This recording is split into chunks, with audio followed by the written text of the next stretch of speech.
귀하고 귀하신 주님 앞에 우리가 오늘 섰는데요, 오늘 우리에게 주신 하나님의 말씀을 함께 들으며 말씀을 받으며 또 은혜 받도록 하겠습니다. 오늘 우리에게 주시는 하나님의 말씀은 빌립보서 4장 13절부터 20절까지의 말씀입니다. 여러분 다 찾으셨으면 저와 여러분이 한 절씩 나누어 읽도록 하겠습니다. 우리가 함께 나누어 읽는 이 말씀은 지금도 살아계신 하나님의 말씀입니다.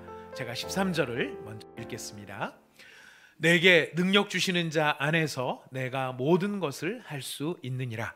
그러나 너희가 내 괴로움에 함께 참여하였으니 잘하였도다. 빌립보 사람들아, 너희도 알거니와 복음의 시초에 내가 마게도냐를 떠날 때에 주고받는 내 일에 참여한 교회가 너희 외에 아무도 없었느니라. 데살로니가에 있을 때에도 너희가 한 번뿐 아니라 두 번이나 나의 쓸 것을 보내었도다. 내가 선물을 구함이 아니요 오직 너희에게 유익하도록 풍성한 열매를 구함이라. 내게는 모든 것이 있고 또 풍부한지라. 에바브로 디도 편에 너희가 준 것을 받음으로 내가 풍족하니 이는 받으실 만한 향기로운 제물이요 하나님을 기쁘시게 한 것이라. 나의 하나님이 그리스도 예수 안에서 영광 가운데 그 풍성한 대로 너희 모든 쓸 것을 채우시리라. 하나님 곧 우리 아버지께 세세 무궁하도록 영광을 돌릴지어다. 아멘. 아멘. 우리 좌우에게 인사 나누도록 하겠습니다. 성도의 교제 하도록 하겠습니다. 하나님께서 당신을 지키시고 은혜 베풀어 주시고 평강 주시기를 원합니다. 한번 인사해 보겠습니다. 하나님께서 당신을 지키시고 은혜 베풀어 주시고 평강 주시기를 원합니다. 평강 주시기를 원합니다. 아멘. 이제 정말 갈수록 더 두려워하지, 길다고 두려워하지 아니하시고 잘하시는 모습 너무너무 감사드립니다. 우리가 오늘 우리가 함께 읽으신 본문을 가지고 지난주에는 저희가 18절 말씀, 19절 말씀, 내게는 모든 것이 있고 또 풍부한지라. 에바브로 디도 편에 너희가 준 것을 받음으로 내가 풍족하니 이는 받으실 만한 향기로운 제물이요 하나님을 기쁘시게 한 것이라. 나의 하나님이 그리스도 예수 안에서 영광 가운데 그 풍성한 대로 너희 모든 쓸 것을 채우시리라. 추수감사절을 맞이하여서 우리에게 좋은 것 주시기를 기뻐하시는 하나님의 하나님 되심을 우리가 지난주에 살펴보았습니다. 여러분 이번 한 주 동안 그 하나님께서 여러분을 능히 도우시고 지켜주신 줄 믿습니다. 여러분들 가운데 어려움 겪고 계시는 분들도 계시라고 생각합니다만은 여러분 얼굴 표정을 보니까 여러분이 느끼시는 것과 상관없이 하나님이 여러분과 함께 하시고 여러분에게 많은 은혜를 주시는구나 하는 생각들을 갖게 됩니다. 우리가 비록 마스크를 써서, 제가 일부 때도 말씀을 드렸지만 마스크를 써서 여러분 얼굴이 다 보이진 않는데 제가 마스크 때문에 발견한 게 있습니다. 그게 뭐냐면 사람 눈이 굉장히 이쁜 거구나 이런 생각이 들었어요. 눈만 보이니까요. 눈만 보면 이렇게 눈이 정말 예쁘신 것 같아요. 물론 마스크를 벗으시면 더 얼굴이 예쁘시긴 하지만은 눈에 집중할 수 있게 돼서 참 눈이 이쁜 거구나 이런 생각이 들었습니다. 여러분의 눈에 하늘의 은혜가 넘치고 또 총기와 생기가 넘치시는 것 같아서 얼마나 감사한지 모르겠습니다. 이제 오늘은 저희가 이 본문 말씀 가운데서 14절에 있는 그러나 너희가 내 괴로움에 함께 참여하였으니 잘하였도다라는 이 말씀을 가지고 우리가 함께 은혜 받기를 원합니다. 바울이 많은 서신에서 기뻐하라고 명령하였습니다. 우리 기억하실 것입니다. 빌립보 교회를 향해서도 항상 기뻐하라 명령형으로 말씀하신 것을 우리는 잘 알고 있습니다. 하지만 이렇게 명령형으로 기뻐하라 말하고 있는 바울이지만 그가 처한 환경과 상황이 어떠한지 오늘 우리가 보는 14절 말씀에 보면 너희가 내 괴로움에 함께 하였으니, 함께 참여하였으니 잘하였도다 라는 이 말 속에서, 이 짧은 한마디 속에 바울이 처해 있는 상황이 어떠한지를 우리는 느껴볼 수 있습니다. 바울이 구절구절 막 주저리 내가 형편이 이렇고 저거는 저렇고 이거는 이래서 힘들고 저건 저래서 힘들고 그런 얘기 하지 않죠. 하지 않지만 바울이 한마디를 합니다. 나의 괴로움, 나의 괴로움. 아마 빌립보 교회 성도들한테 염려를 끼치지 않고 싶었던 마음인지는 모르겠습니다만은 그가 구절구절 말하지 않으나 그가 나의 괴로움이라고 하는 이 한마디 속에 바울이 어떠한 형편과 처지 그리고 그 상황 속에 바울이 어떤 마음에 있는지를 우리는 느낄 수가 있는 것입니다. 그러나 이렇게 나의 괴로움이라고 말할 수밖에 없는 상황 가운데서도 놀라운 것은 바울이 기쁨을 누리고 있다는 것이죠. 그래서 빌립보 교회 성도들에게도 또 다른 교회 성도들에게도 그리고 오늘날 우리에게도 기뻐하라고 명령하고 있는 것입니다. 우리는 괴로움이 있으면 기쁨을 못 느낄 거라고 생각을 합니다. 어려움과 답답함과 풀리지 않는 문제가 있는데 어떻게 기뻐할 수 있느냐라고 반문할지도 모릅니다. 그러나 오늘 바울은 그가 처해 있는 나의 괴로움이라고 하는 이 한마디 말 속에 모든 그에게 응어리져 있는 것들이 있지만, 그러나 그 응어리진 상황의 중심 안에 바울은 누구를 모시고 살아가고 있느냐면 예수 그리스도를 모시고 살아가고 있는 것이죠. 바울은 환경을 보면은 괴로움이지만 누구를 보면서 기뻐하는 것일까요? 예수 그리스도를 보면서 기뻐하는 것입니다. 그래서 바울을 비롯한 그리스도인들의 기쁨의 원천이 무엇인가? 그것은 바로 성도의 기쁨의 원천, 우리 안에 계신 예수 그리스도라는 것입니다. 그 예수 그리스도를 바라볼 때에 기뻐할 수밖에 없고, 그렇기 때문에 바울이 모든 상황 속에서 기뻐하라 명령형으로 말하는 것은 사실 누구를 주목하고 누구를 바라보라는 것일까요? 예수 그리스도를 바라보고 예수 그리스도께 집중하라라고 하는 말씀인 것을 우리는 새겨보게 됩니다. 어쨌든 바울은 자신이 경험하고 있는 이런 괴로움에 빌립보 교회가 기도와 사랑과 물질로 함께 참여하고 있는 것을 크게 칭찬하고 있습니다. 우리 14절 말씀 아까 읽으셨죠? 참 잘하였도다, 잘하였도다, 잘하였도다 칭찬하고 있습니다. 왜 이렇게 크게 칭찬하고 있는 걸까요? 잘한 거죠. 못한 일은 아니죠. 잘하였죠. 잘하였는데 그렇게 잘했다라고 말하는 이유가 어디에 있을까를 생각을 해보자는 것입니다. 빌립보 교회 성도들, 너희들이 참 인간성이 좋구나. 다른 교회도 내가 여러 교회 다녀봤는데 역시 사람은 근본이 중요해. 됨됨이가 중요해. 빌립보 교회 너희들을 보니까 정말 다른 교회 뭐 다 복음 받았다고 하지만은 인격이 탁월한 건 역시 너희들밖에 없는 것 같다. 정말 너희들 훌륭하구나. 이렇게 말하는 그런 의미에서, 너희들 참 괜찮다 이런 의미에서 잘한다고 칭찬하는 것일까요? 오늘 본문 말씀을 통해서 나의 괴로움에 함께 참여하였으니 잘하였도다라고 하는 말씀에 담긴 우리를 향해 주시는 하나님의 뜻을 우리가 깨달을 수 있기를 부탁드리겠습니다. 여러분, 성경에는 가치 있고 소중한 말들이 굉장히 많이 나옵니다. 굉장히 아름답고 정말 하나하나가 보석같이 빛나는 너무 좋은 말들이 많이 있습니다. 그 소중하고 좋은 말들 가운데 우리가 딱 하나만, 딱 한 단어만 골라서 이거를 배지로 내 앞에 탁 붙이고 다닐 수 있다. 만약 그렇다면 여러분들은 이 성경에 나오는 정말 보석 같고 아름다운 단어 가운데 어떤 단어를 골라서 여러분의 트레이드마크처럼, 여러분의 브랜드처럼, 아니면 여러분의 가슴의 배지처럼 달고 다니시겠습니까? 아마 각자가 떠오르는 단어가 있을 것입니다. 저는 성경에 있는 모든 내용, 참 좋은 내용들이, 단어들이 많이 있지만 성경의 전체의 창세기부터 요한계시록까지 흘러가는 그 많은 이야기들 속에 담긴 하나님의 마음을 하나로 압축해서 한 단어를 고른다면 그것은 바로 함께라는 단어입니다. 성경이 우리에게 줄 수 있는 가장 아름다운 이야기, 함께. 그리고 그 함께라는 내용을 담아서 한 문장으로 이야기를 만든다면 하나님께서 말씀하시기를 내가 너와 함께 하겠다. 이 말처럼 존귀하고 고귀한 말은 없다라고 생각이 됩니다. 하나님께서 내가 너와 함께 하겠다. 이 말씀이 얼마나 가치 있는 말씀인지 우리가 이해하려면 하나님이 함께 하시지 않을 때 어떤 일이 벌어지는가를 보면 하나님이 함께 하신다는 이 말이 얼마나 중요한 말인지를 우리는 알게 될 것입니다. 하나님이 함께 하시지 않으면 얼마나 무서운 일이 벌어지는가.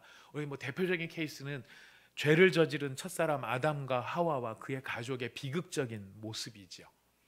창세기 3장 24절에 보면 하나님께서 아담과 하와를 쫓아내셨다라고 되어 있어요. 에덴 동산에서 내보내셨다가 아니고 쫓아내셨다라고 되어 있어요. 하나님을 배신하고 하나님을 떠나 있었던 바로 그 아담과 하와를 에덴 동산에서 쫓아내셨을 뿐만 아니라 에덴 동산 동쪽에 그룹들, 천사들입니다. 이 천사들과 두루 도는 불칼을 두어서 다시는 생명나무의 길로 접근하지 못하도록 아담과 하와를 내쫓으셨던 것을 보게 됩니다. 자, 하나님께서 하지 않으니까 어떤 비극이 벌어집니까? 원래 에덴 동산에 있었을 때는 아무 일도 하지 않아도 얼마든지 아담과 하와와 사람들이 살 수 있었습니다. 하지만 에덴 동산에서 쫓겨난 다음부터는요, 놀랍게도 죽을 때까지 뭐를 해야 되는지 아시죠? 죽을 때까지 뭐를 하냐면 살기 위해 몸부림친다는 거예요. 이게 충격이에요. 죽을 때까지 살기 위해서 몸부림을 쳐요. 살기 위한 몸부림이 무엇입니까? 노동이죠. 수고죠. 애쓰는 거예요. 이게 인간이 처한 딜레마요, 모순이요, 가슴 아픈 현실이라는 것입니다. 그렇게 열심히 노력하는 이유는 살려고 노력하는 건데, 그렇게 살려고 노력하는 일을 언제까지 해요? 죽을 때까지 한다는 것입니다. 이런 세상을 만들어 버렸어요, 아담과 하와가. 그리고 그런 세상을 만들었을 뿐만 아니라 아담과 하와가 낳은 첫사람 가인은 동생을 살해하고요, 살해한 동생을 유기하고 거짓말을 합니다. 본 적 없다고 거짓말을 합니다. 그리고 이런 가인을 하나님께서 더 내쫓으십니다. 더 동쪽으로 내치십니다. 그러니까 그때부터 가인이 무엇을 하느냐면 살기 위해서 다른 사람의 것을 빼앗기 시작하고 빼앗아 쌓아두기 시작합니다. 하나님이 함께 하시지 않으니까 누가 자기를 지켜야 돼요? 내가 나를 지켜야 돼요. 그러니 뭐를 하느냐면 자기의 성을 쌓기 시작합니다. 가인의 후손이 제일 먼저 했던 일이 성을 쌓는 일이었습니다. 왜 성을 쌓았을까요? 내가 나를 지켜야 되니까. 오늘날도 마찬가지입니다. 더 많은 소유가 나를 지키고, 명예가 나를 지키고, 학력이 나를 지키고, 남다른 재주가 나를 지킨다. 그렇다면 이 모든 것들은 나를 지키기 위한 성이 되는 것이죠. 누가 함께 하지 않으니까 갖는 불안감일까요? 하나님이 함께 하시지 않으니까.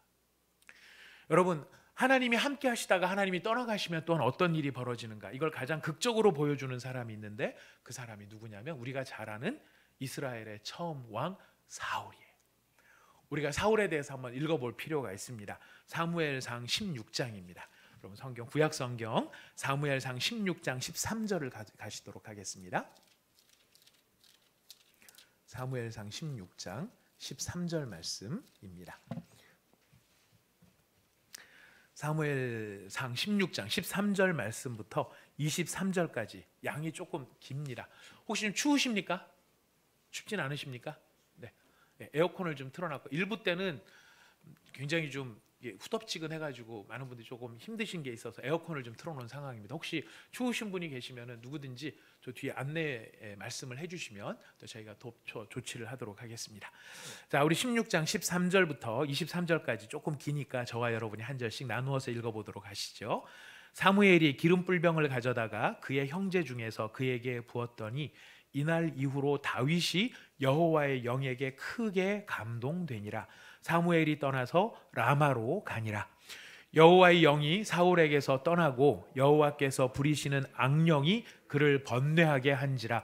사울의 신하들이 그에게 이르되 보소서, 하나님께서 부리시는 악령이 왕을 번뇌하게 하온즉 원하건대 우리 주께서는 당신 앞에서 모시는 신하들에게 명령하여 수금을 잘 타는 사람을 구하게 하소서. 하나님께서 부리시는 악령이 왕에게 이를 때에 그가 손으로 타면 왕이 나으시리이다 하는지라. 사울이 신하에게 이르되 나를 위하여 잘 타는 사람을 구하여 내게로 데려오라 하니 소년 중 한 사람이 대답하여 이르되 내가 베들레헴 사람 이새의 아들을 본즉 수금을 탈 줄 알고 용기와 무용과 구변이 있는 준수한 자라. 여호와께서 그와 함께 계시더이다 하더라. 사울이 이에 전령들을 이새에게 보내어 이르되 양치는 내 아들 다윗을 내게로 보내라 하매 이새가 떡과 한 가죽 부대의 포도주와 염소 새끼를 나귀에 실리고 그의 아들 다윗을 시켜 사울에게 보내니 다윗이 사울에게 이르러 그 앞에 모셔 섬에 사울이 그를 크게 사랑하여 자기의 무기 드는 자를 삼고 또 사울이 이새에게 사람을 보내어 이르되 원하건대 다윗을 내 앞에 모셔 서게 하라. 그가 내게 은총을 얻었느니라 하니라. 함께 읽어봅시다. 하나님께서 부리시는 악령이 사울에게 이를 때에 다윗이 수금을 들고 와서 손으로 탄즉 사울이 상쾌하여 낫고 악령이 그에게서 떠났더라. 여러분, 다윗이 처음부터 악령에 씌었던 사람이 아닙니다. 원래 다윗이랍니다. 죄송합니다. 사울이 처음부터 이렇게 악령에 씌었던 사람이 아니고요. 원래 사울은 성령에 충만했던 사람이었습니다. 하나님의 영이 그와 함께했던 사람이었습니다. 사울은 처음 왕이 될 때는 굉장히 겸손한 사람이었습니다. 근데 문제는 무엇이었느냐면 왕의 자리와 자신의 존재를 혼동하게 되면서 비극이 시작이 되었습니다. 무슨 말이냐면 자신이 왕의 자리에 앉지 자신의 존재의 본질이 영원한 왕인 것처럼 영원한 권세자인 것처럼 그렇게 된 존재가 아니었는데 마치 왕의 자리에 앉고 보니 자기의 본질이 왕인 것처럼 착각하기 시작했다는 것이에요. 자신의 인격과 자신의 지위는 사실 별개의 문제입니다. 사울은 자신의 인격, 자신이 왕위에 오르서 왕이라고 하는 신분을 갖게 되니까 자신의 인격조차 절대적인 선으로 생각하는 그런 모습을 갖게 된 것이죠. 그러다 보니까 자기의 자존심을 지키기 위해 자기에게 부여된 권력을 남용하고 악용하는 것을 조금도 부끄럽게 생각하지 않았다는 것이에요. 정약용 선생님이 쓰신 책 가운데 목민심서가 가장 널리 알려져 있죠. 그 목민심서에 보면은 위례불경이라는 말이 나옵니다. 위례에는 불경이 있다 이런 뜻이 아니고요. 위례불경. 저는 왜 포기를 못하는 것일까요? 아무튼 위례불경이 있는데 할위 예도 예 아니 불 공경할 경이에요. 무슨 말이냐면 예로서 대하지만 존경하지는 않는다라는 말입니다. 이 이야기를 누구한테 해준 말이냐면 부임지에 처음으로 부임해서 내려가는 목민관한테 한 이야기였습니다. 목민관이란 우리가 사극을 보면 사또 이렇게 말하는 사람들, 관찰사 이런 사람들이 다 목민관에 해당되어지는 사람들이에요. 그런데 지금 이 목민관으로 부임을 임명을 받아서 지방으로 내려가는 목민관한테 주는 것이 목민심서인데 이 목민심서의 첫머리에 뭐라고 말을 하냐면 백성들이 너를 향해서 머리를 숙이는 것은 네가 쓰고 있는 사모간대와 네가 입고 있는 도포 그것 때문에 너한테 머리를 숙이는 것이지 너 자신한테 머리를 숙이는 게 아니다. 그거를 알아라 라고 하는 것이. 그래서 너희가 목민관이 되어서 임지에 가가지고 해야 될 일이 무엇이냐면 바로 백성들이 네가 입고 있는 옷이나 네가 쓰고 있는 사모관대 거기에다가 절하도록 만드는 것이 아니라 너 자신의 인격과 인품 거기에 존경할 수 있도록 만드는 것이 필요하다. 목민관의 자세에 대한 이야기를 하고 있는 것입니다. 근데 많은 사람들이 임지에 내려가면 사또 하고 머리를 숙이면서 그 말 한마디에 쩔쩔매는 것을 보면서 마치 내가 힘이 있는 것처럼 착각하는 바람에 수많은 목민관들이 사람들을 협박하고 겁박하고 수탈해가지고 자신을 채우는 일에만 그러면서도 부끄러워하지 않는 그런 모습을 보이는 것 여기에 대한 경고였던 것이죠. 오늘날로 말하면 뭐랑 비슷하겠습니까? 호텔에 딱 들어갔더니 고급 차를 타고 호텔에 탁 들어갔더니 프론트에서 사람이 쫙 달려나와서 깍듯하게 예의를 갖추어서 맞이합니다. 인사를 합니다. 여러분 어디다 인사하는 걸까요? 차 타고 온 사람한테 인사하는 걸까요? 차에다가 인사하는 걸까요? 우리가 이런 재미로 호텔 가는 사람들도 있는 거 아닌가 생각이 됩니다. 마치 그 차를 타고 딱 내리는 순간 나한테 깍듯하게 하는 걸 보면서 마치 나를 아는 것처럼 당신은 훌륭한 사람입니다. 당신은 아주 인격적으로 대단한 사람입니다. 당신을 존경합니다. 이런 느낌 때문에 우리가 착각할 수 있다는 거예요. 아니에요. 뭐 보고 절하는 겁니까? 속지 마십시오. 차 보고 절하는 겁니다. 여러분 언제 봤다고 여러분의 인품을 알고 우리의 상황을 알고 다 알까요? 그 착각을 한 사람이 누구예요? 사울이라는 거예요. 왕의 지위에 앉히게 되니까 마치 내가 무슨 인격으로 완전한 사람이 된 것처럼 내 마음대로 해도 되는 것처럼 그렇게 착각한 결과 하나님의 영광을 나타내고 나라와 백성을 지키기 위해 사용해야 할 권력의 힘을 자기의 개인 감정을 푸는데 사용을 하기 시작을 합니다. 그러다 보니 사울은 자기를 그 자리에 앉혀놓으신 하나님, 내게 이 모든 것을 주신 하나님을 잊어버리고 존중하지 않고 자기 멋대로 하기 시작을 한 것입니다. 그 결과가 무엇이죠? 그 결과가 바로 하나님이 그를 떠나셨다라는 거. 감사도 없고 겸손도 없고 경외감도 없고, 그렇게 하나님이 사울을 떠나버렸을 때 참 비극이죠. 비극이죠. 근데 여러분, 참 진짜 더 큰 비극은 무엇이냐면, 하나님께서 이렇게 사울을 탁 떠나시자마자 그 즉시 사울이 폐위되었을까요? 왕에서 쫓겨났을까요? 아니에요. 하나님의 영은 떠났지만 사울은 여전히 이스라엘의 왕으로 일을 하고 있는 거예요. 그 이스라엘 왕으로 몇 년간이나 일을 했겠습니까? 사울이 왕위에 있었던 기간이 40년이에요. 40년. 굉장히 오래죠. 40년. 하나님의 영이 사울을 떠난 지는 언제쯤 됐을까요? 우리가 추측해 보건대 다윗이 나중에 왕이 되고 될 때까지의 나이 뭐 이런 걸 계산을 해보면은 거의 사울이 한 10년 안짝에 이 일이 있었던 것 같아요. 자, 그렇다면 나머지 30년은 누구 없이 일하는 거죠? 나머지 30년은 하나님의 영이 없이 일을 하는 거예요. 하나님의 영이 없이 왕의 일을 하는 거예요. 문제는 무엇일까요? 그가 그렇게 왕으로서 30년 동안 40년 동안 살지만, 그래서 왕정의 체제상 모든 권력이 왕께 집중하고 명예도 왕이 다 누리고 모든 세금도 다 걷어서 그것을 임의로 쓰는 것도 왕이 다 할 수 있지만, 문제는 그에게서 평안이 사라졌다는 것입니다. 하나님이 떠나자 왕 노릇을 하기는 하지만 그는 하나님이 안 계시기 때문에 그 마음 안에는 평안이 사라져 버렸어요. 그 결과를 14절, 여러분이 읽으셨던 사무엘상 16장 14절 15절에는 사울이 번뇌하였다라고 되어 있습니다. 번뇌하였다. 번뇌가 무슨 뜻일까요? 번뇌. 불교 용어 같아요. 번뇌. 이거는 막 고민이 많다, 생각이 많다 이런 뜻 같은데요. 히브리 말로 번뇌의 의미는 무슨 뜻이냐면 두려움에 빠지다라는 거예요.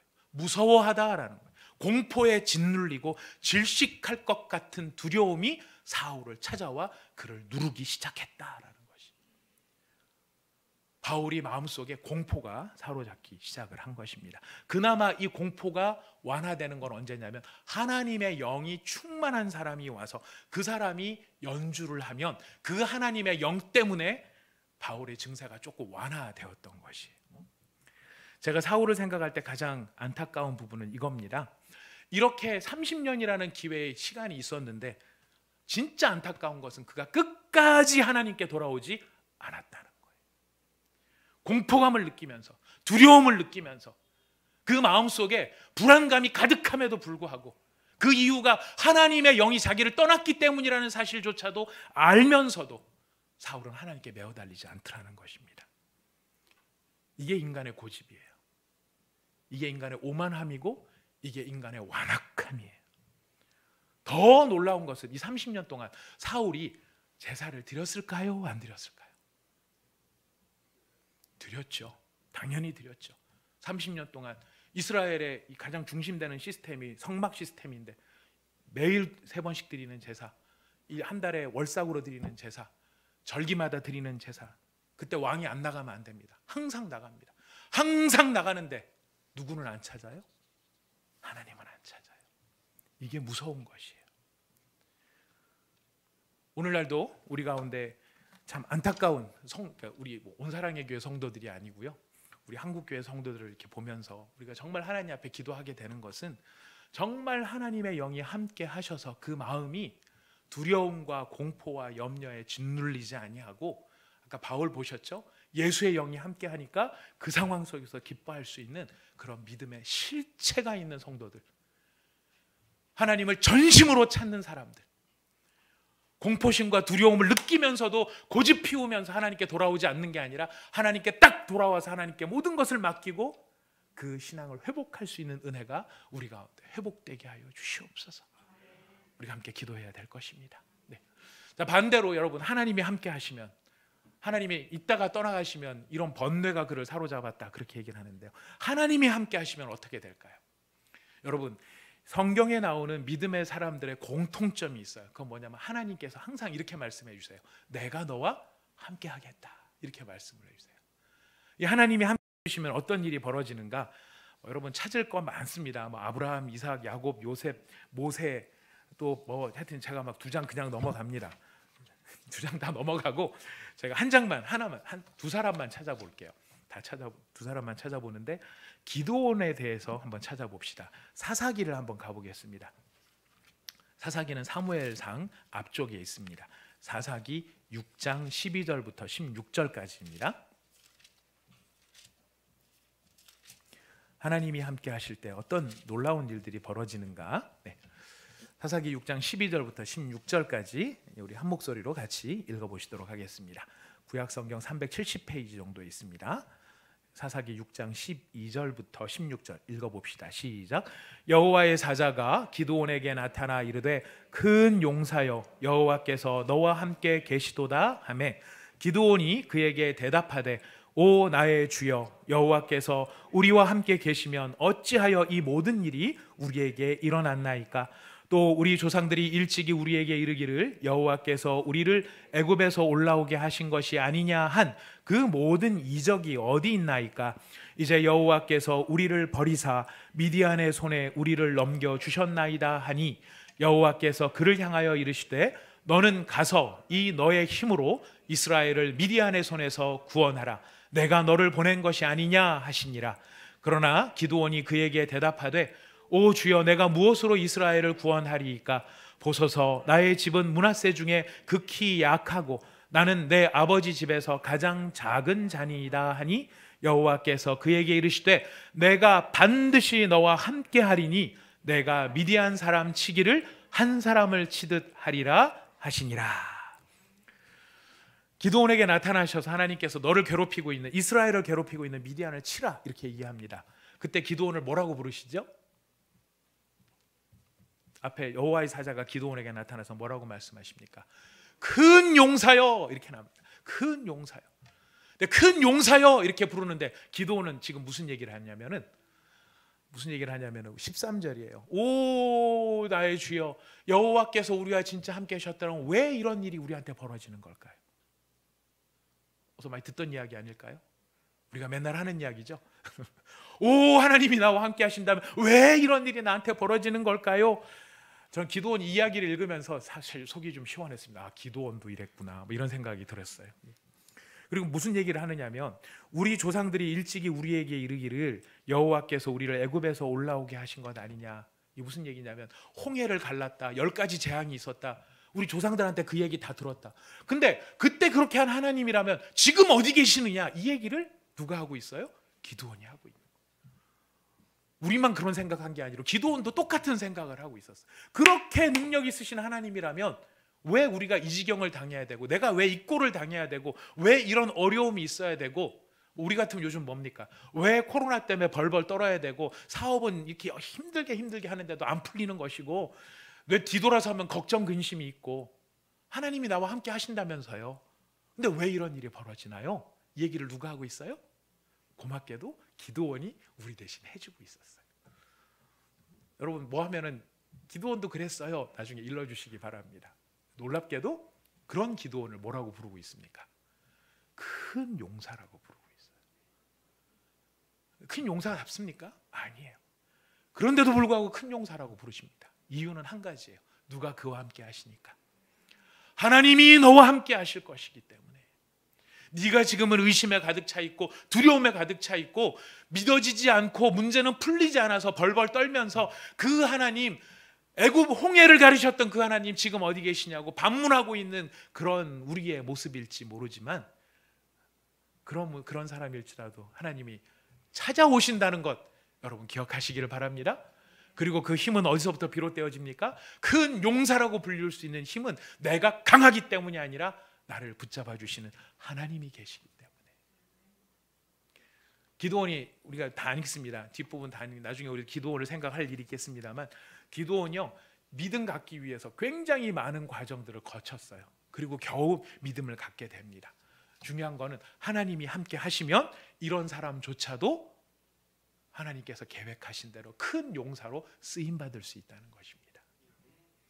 여러분 우리 모두도 그렇습니다. 하나님께서 우리를 불러주실 때 뭐라고 불러주실까요?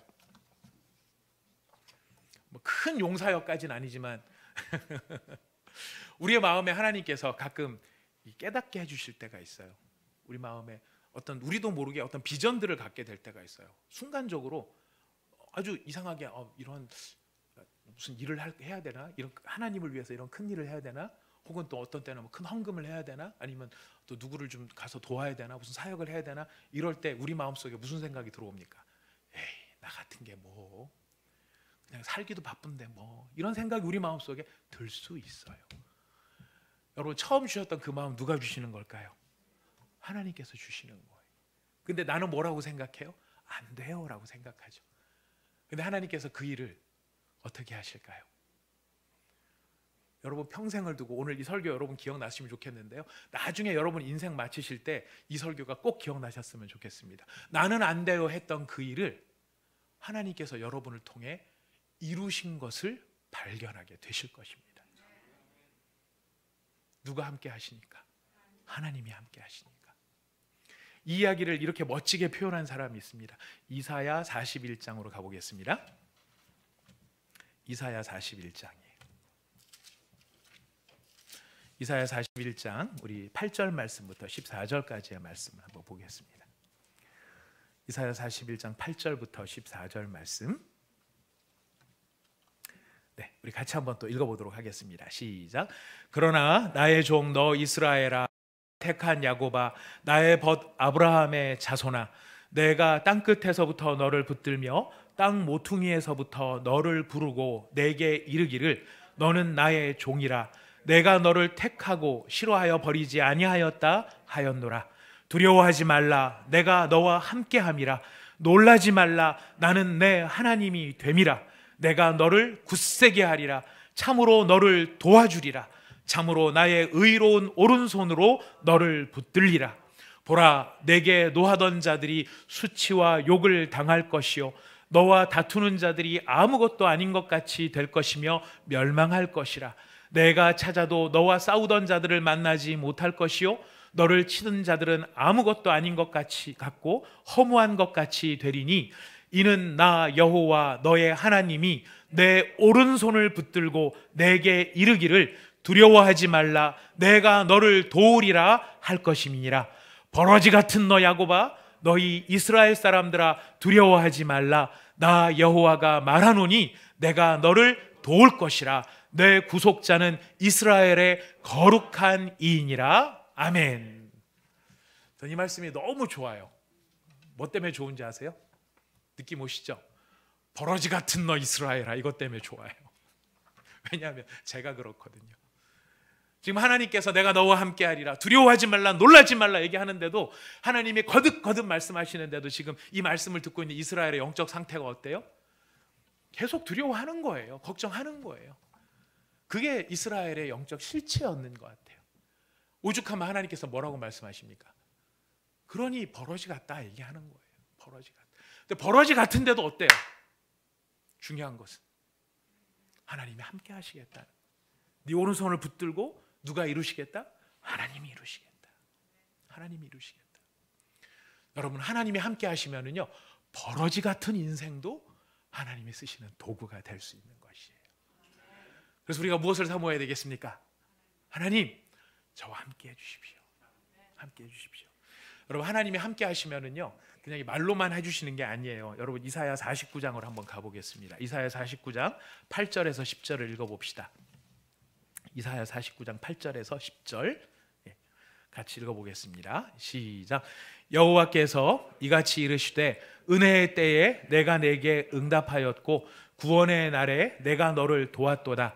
내가 장차 너를 보호하여 너를 백성의 언약으로 삼으며 나라를 일으켜 그들에게 그 황무하였던 땅을 기업으로 상속하게 하리라. 내가 잡혀있는 자에게 이르기를 나오라 하며 흑암에 있는 자에게 나타나라 하리라.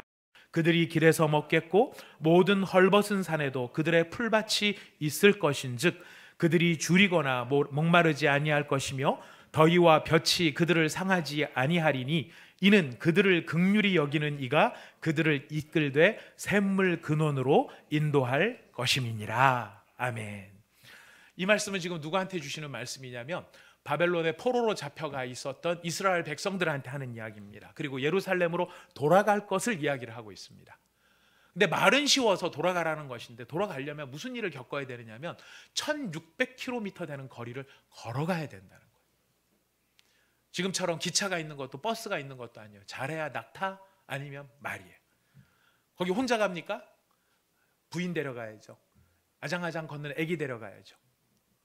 요즘 우리가 코로나 무서워가지고 막 애기도 데리고 어디 다니지도 못하는 이런 상황인데 이 사람들은 1600km를 애를 안고 가야 되는 거예요.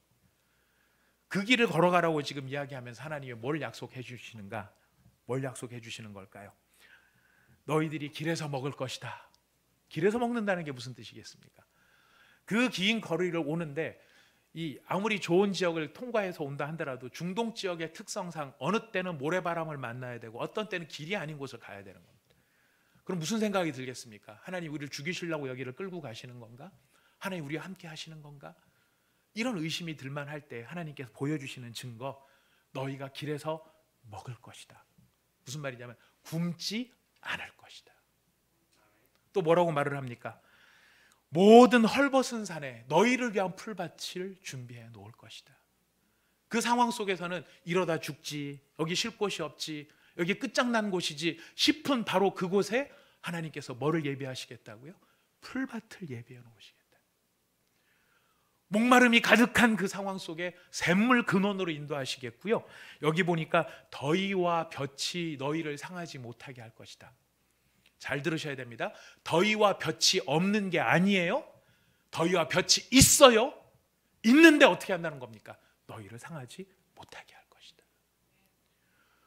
우리가 예수를 믿고 살아가는 인생의 길에서 특히 요새 코로나 시간을 지나면서 우리 성도님들이 가지고 있는 수많은 고민과 염려들이 있어요. 너무너무 힘들어서 어려워해요. 근데 여러분, 우리의 믿음의 확신은 어디에 있느냐면 하나님이 나와 함께 하시면 더위도 없고 코로나 바이러스도 안 오고 우리 사업도 잘 되고 이런 게 아니에요. 위태위태한 길을 가지만, 그래서 꼭 망할 것 같은 느낌이 들지만 하나님이 함께 하시는 사람은 어떻게 하신다? 먹이시겠다라는 거예요. 아무것도 없어 보이는 그곳에 하나님이 풀밭을 만들어 놓고 너희를 살려주시겠다라고 말씀하십니다. 우리는 많은 경우 오해합니다. 하나님이 함께 하시면 고난도 없고 고생도 없을 거라고. 하나님이 함께 하셨는데 제일 아이러니한 사람이 요셉이에요. 때마다 늘 하는 이야기가 보면 하나님이 요셉과 함께 하셨으므로. 하나님 요셉과 함께 하시니까 어떤 일을 막 당해요? 팔려가요. 애굽으로 끌려가요. 이상한 여자한테 모함당해요. 간수한테 감옥에 들어가요. 근데 성경은 뭐라고 합니까? 하나님이 함께 하셨더라. 중요한 건 어디로, 결론이 무엇이냐가 제일 중요하죠. 그렇게 망할 것 같이 했지만 하나님이 함께 하시니까 가야 될 때 가더라는 거예요. 도착해야 될 때 도착하고, 요셉이 그 고생하지만 애굽의 총리가 되도록 그를 준비시키고 계셨다라는 것이. 우리가 때 아닌 병을 경험하기도 하고 원하지 않았던 주변에 어려운 일을 당하기도 해요. 그래서 막 그런 일을 당하면 우리는 막 순식간에 얘기해요. 하나님 너무 나를 고생시키는 것 같아. 하나님 안 계신 거 아닌가요? 이런 얘기를 여러 사람들한테 자주 듣습니다. 그 얘기를 들으면서 저는 뭐라고 반응할까요? 그게 정상이에요. 그게 정상이에요. 그게 정상이에요. 중요한 것은 그 상황 속에 누가 우리를 지키신다? 하나님이 우리를 지키신다. 하나님이 우리와 함께 하신다. 여러분, 이렇게 하나님이 함께 하시는지를 어떻게 알까요? 하나님이 함께 하시는 것, 여러분, 이 오늘 본문과 연결이 되는데, 이 빌립보서와 연결이 되는데, 아까 바울이 얘기를 했어요. 너희가 나의 괴로움에 함께 참여하였으니 잘하였도다, 이렇게 얘기를 해요. 이 잘하였다는 칭찬은 인격이 아니라 그랬어요. 지금 빌립보 교회 성도들이 바울을 향해 긍휼을 베풀어요. 자비를 베풀어요. 빌립보 교회가 넘치고 넘쳐서 그랬을까요? 아니요. 빌립보 교회도 어려움이 많았어요. 그 어려움이 많은데 바울의 괴로움에 함께 참여를 해요. 왜 그럴까요? 빌립보 교회 성도들의 마음속에 누가 계시는 거죠? 하나님이 계시는 거예요. 하나님이 계시니까 누구를 닮아가느냐면 하나님의 마음을 닮아가더라 하는 것입니다. 하나님의 마음은 어떤 마음입니까? 자비와 긍휼의 마음이시죠. 인애와 사랑의 마음이세요. 하나님의 인애와 사랑을 우리가 많이 들으셨을 거예요. 헤세드라고 이야기합니다. 헤세드. 근데 이 헤세드라는 말은 그냥 인애와 사랑이 아니에요. 중요한 것은 그 앞에 이 말이 붙어야 됩니다. 베풀지 않아도 되는 자비와 긍휼. 이게 헤세드예요. 베풀지 않아도 되는 자비인데 그거를 베푸는 것이 헤세드인 거예요. 빌립보 교회 성도들 입장에서는 안 해도 돼요. 바울을 안 도와도 돼요. 왜? 딴 교회도 아무도 안 돕거든요. 아무도 안 돕고 있는데 빌립보 교회만 지금 굳이 나서서 돕고 있는 거예요. 베풀지 않아도 되는 그 자비를 베푸는 걸 보니 지금 바울이 빌립보 교회에서 뭘 보는 것입니까? 그 안에 누가 계시구나? 하나님이 계시구나. 하나님이 계시니까 이런 자비와 긍휼의 마음을 갖게 되지. 여러분이 하나님이 계신다는 증거가 바울에게 왜 참 중요할까요? 하나님이 함께 계시니 뭘 걱정 안 해도 됩니까?